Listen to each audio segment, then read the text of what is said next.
Hey y'all, we are back with another dense update. This update is sponsored by Biomax Peptides and Herd Athletics. Here we go. We are going to talk about all things Tyr Cup, everything I heard,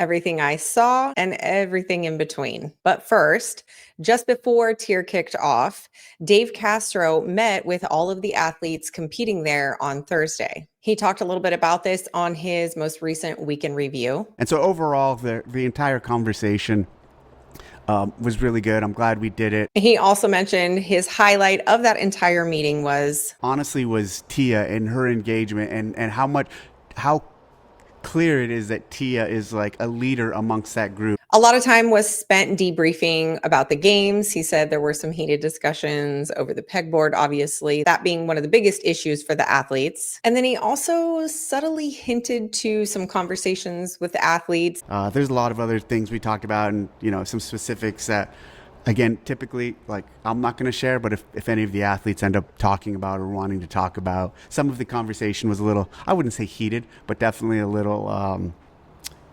passionate. He didn't say who, but Sevan did say on one of his live shows 3 things. I heard Jason Hopper was cool as shit. I heard Tia was cool as shit. And I heard Danielle was complaining.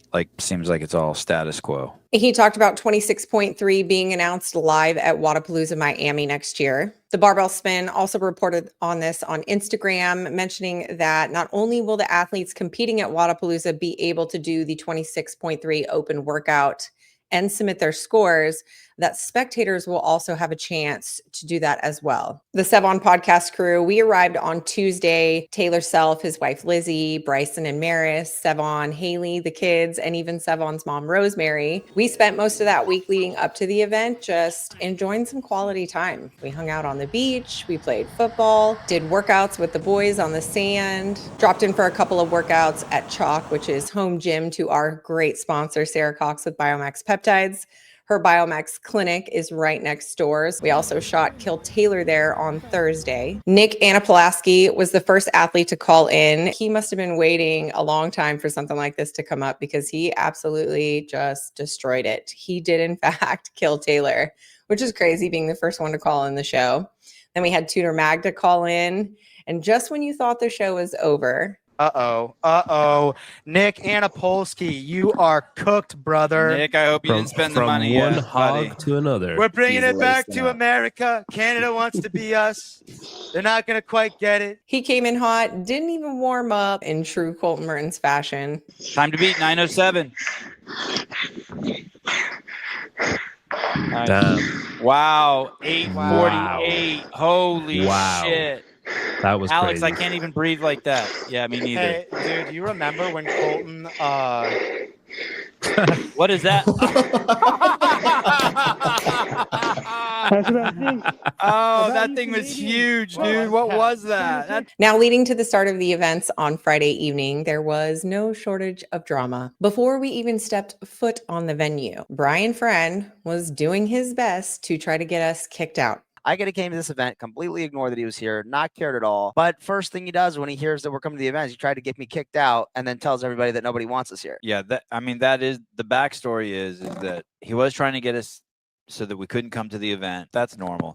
But then even at the event, a dozen people have come up to us and been like, holy shit, will you tell Brian we have to hide from Brian Friend because he won't stop talking to us and bad mouthing you guys. Andrew Hiller talked about this a little bit on his most recent video recapping Tyr Wodapalooza. Brian Friend was going around telling everybody that no one wanted them there. Is this true? Is this true? Brian was going to the sponsors of the Sevan podcast, asking how it's possible that they could affiliate their brand with them. what do you want? What a scumbag. It's not bad enough he's going around to other media people and other coaches and athletes in the space to talk shit about us, but he's going to our sponsor. None of these people want to hear that. They're here to watch the show. They're not here to listen to you cry and complain for 45 minutes to an hour about us. It really just makes him look so incredibly stupid. Now, he was unsuccessful, obviously. Our credentials didn't get revoked. We had a badass setup right on the main stage. The podcast table was right there in the VIP section. And for those of you who weren't here,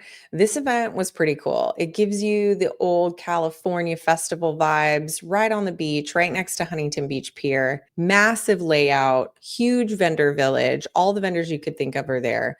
The VIP section, by far the best I've seen. There were a couple sets of bleachers. There was a pergola with couches and a fire pit. We had our own private bathrooms. There was free food and all the rain you could possibly get. Paper Street even had a complimentary coffee booth set up in the VIP area. That was pretty awesome. So if you're planning on going next year, I highly recommend you get the VIP tickets. Now, first event of the weekend was Echo Fran, and probably the biggest surprise and shock of the weekend, Tia taking last place on that event. Some people are saying it's probably just jet lag. She was just in Australia, just flew back into the States. Others speculating that she might be pregnant. And maybe it's the trip that Tia took from Australia. Is she still jet lagged or is she pregnant? Those are the things that we want to know. If you remember, there were rumors that someone was pregnant at the games. And then just a few weeks before the games, Shane had posted onto his story Willow dancing on the couch. And we noticed she was wearing a shirt that said sister. So that combined with the announcement that she is not doing Rogue Invitational, I think that just fuels even more speculation. And after that event, she had an on-floor interview with Bella Martin. Tia, you just said you sandbagged the first workout. Is that really what happened at event number 1 this weekend, or are we just kind of pacing it out? We got a long weekend ahead of us. I'll let you guys figure it out. There have also been a few pictures that make it appear that she might be in early stages of pregnancy, but some people look at it and say, no, that's how she always looks. A lot of people speculating, though, in comment sections and in the live chats. Team World did come back and redeem themselves that afternoon with the erg shoot event. I will say, being on site for this event, it wasn't exactly spectator friendly. And I was watching a lot of the heats prior to the elites going, and you can tell people were just getting visibly frustrated with it. As the sun was going down over the rig, it was probably making it really hard to see as well. I was actually standing next to Coach in the space, and they kind of leaned over and was like, what do you think about this? And I was gay, which was pretty much the general consensus when I talked to other people. I wonder how much erg had to pay to have that in the event at Tyr Wodipalooza. After Team World won the erg shoot event. In your country, you do not have guns, so how did you get so good at this erg shoot here? You barely missed any reps on this one.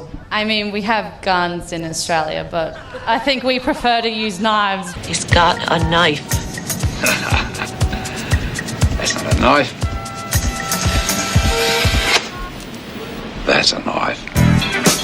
Amanda Hari put out a recent video recapping Wodipalooza. I thought it was interesting, though, that Amanda took a little bit of a dig at Bella for this specific interview and this question that she asked. That's so hyperbolic.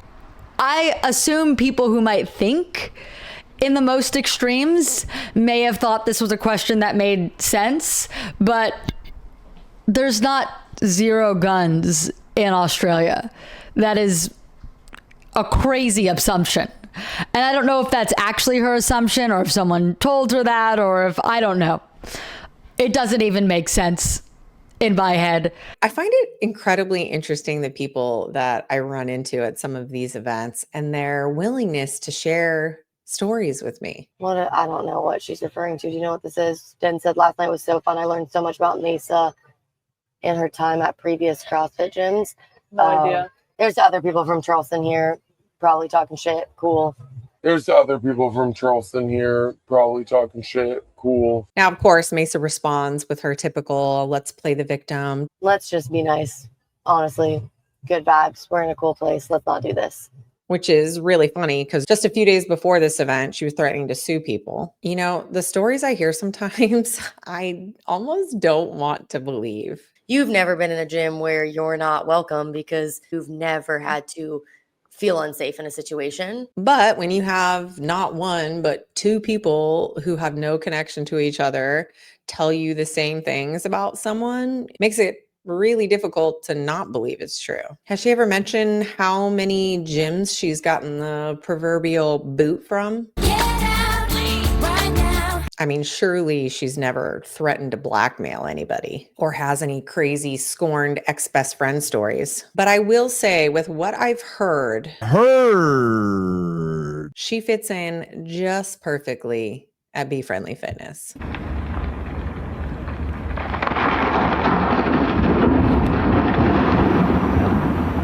Saturday morning kicked off with the relay event. There was a swim back in open water. This wasn't broadcasted, which was a bit of a miss. Some speculated maybe because they were just afraid if something went wrong, it would be highly scrutinized, especially if it was live on air. But Saturday evening, those events were probably some of my favorite of the weekend. I really liked the deadlift burpee workout. Although I agree with Hiller, he mentioned the rep scheme just was stupid. Like, why go and do one deadlift, one burpee? A 2-4-6-8 or a 3-5-7-9 would have made a little bit more sense. And then the row climb dumbbell snatch workout, also another favorite event of the weekend. However, the way that the floor layout was done for the tier cup portion, couldn't really see what was going on in the rig. You could only see once they made their way to the floor. And then you add that on top of, there were a lot of bodies on the floor. And in the VIP section, there were 2 sets of bleachers and then there was a lot of standing room. We were standing and we couldn't see past all these bodies on the floor to see what was going on the rope climb. Now, at some point, a couple of drunk Karens from the bleachers, not nicely, but very rudely came down to tell us, just us in the standing room only area, not anyone else, that we needed to move because we were blocking their seats in the bleachers. There was this one Karen crying about me standing at the barricade because they couldn't see on the bleachers.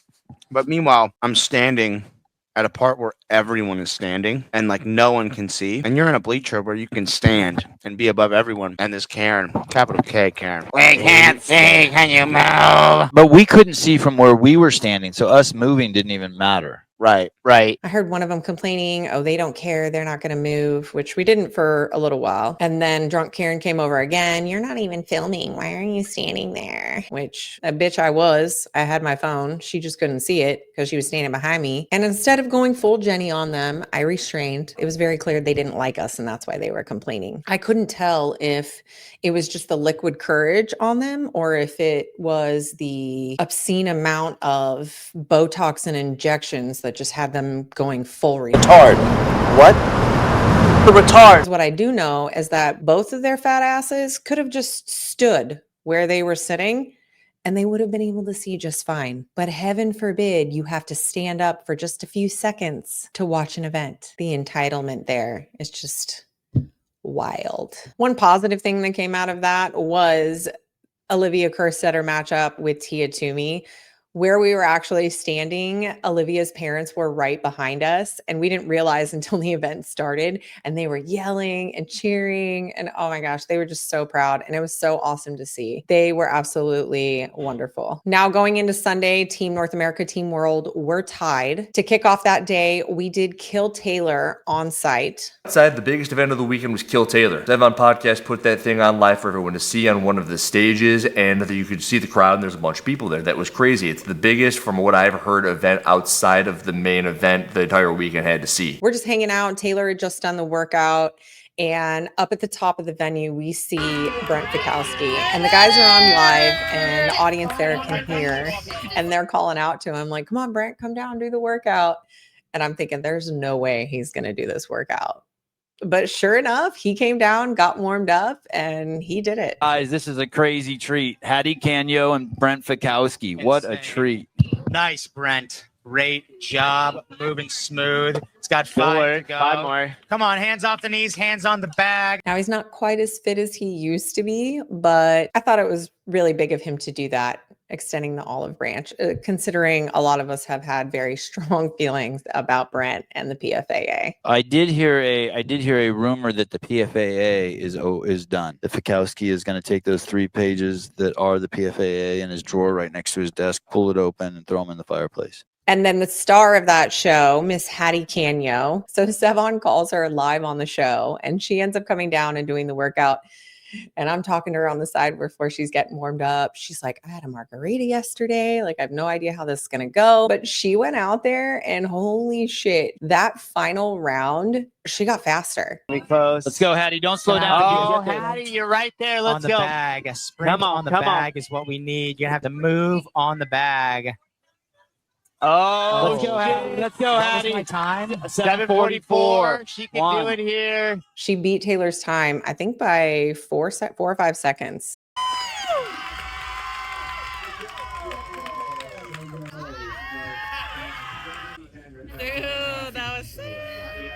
Also, before the final events on Sunday, the Boys Interrupted did a podcast live in that same area. What's up, gentlemen? How we doing? Darkness and light collide. You guys trying to figure out how to run a podcast? Yeah, dude. I love the professional some setup notes? over here. I'm taking notes, dude. I might steal your guys' technology. Hey, so if you had to replace one of the women on your team, who would you replace and who would it be replaced with? Why do y'all love drama? You're just trying to stir up beef. Oh boy.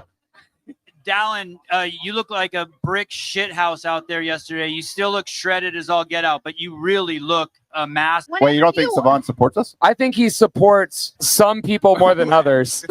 That was a really good show. You can check their full live podcast from there on the Boys Interrupted YouTube channel. Sadly, that afternoon, the rain started to come in, so we had to move the podcast back to the beach house that we were all staying in. And we finished up watching the events there. Oh my God! Yo, Dallin, jeez. There was a bit of a debacle of miscounting reps on the repeat and reverse event. When Guy and Dallin Pepper were going, the time they would have been given back wouldn't have made up for the bike. When those two got to the bike, Dallin Pepper went straight blackout mode. And a couple people on site sent me this video of him. He emptied the bag of ice to throw up in the bag. And then he was seen also throwing up as he was walking off the competition floor. And then the final event came down to the captains, Pat Vellner, Daniel Brandon against T. Claire Toomey and Ricky Garrard. And we got to give credit where credit is due. Team North America, they earned the victory. And Daniel Brandon made sure to take her opportunity to stick it to the 8-time CrossFit Games champion in her interview after that event. I'm also a little shocked, Tia was really fresh and I thought Ricky was fitter than that, so I didn't think we would beat him so easily. Ouch. Surely there's no bitterness that's been hanging over Danielle's head for the last 5 years. They had a workout there that I beat Tia in, and it had handstand walks and dumbbell snatches. I think Tia said something kind of snide to her afterward, like, Is that the only thing you're good at? Oh, did she just say that to me? But I'm like, oh my gosh, that's Tia, right? And I just beat her in an event. I watched a little bit of the broadcast on my flight back home to Texas. And aside from not airing the earlier events in the days and a few minor hiccups with Sean Woodland calling other athletes different names, overall, it was really good. Sean Woodland's been messing up names for years, guys. That's nothing new. There were no bare knuckle fights. We made it through the weekend. All in all, I will say it was a very successful weekend. Is this true? Is this true? If this is true, Sevan, this is blasphemous. That dense bitch,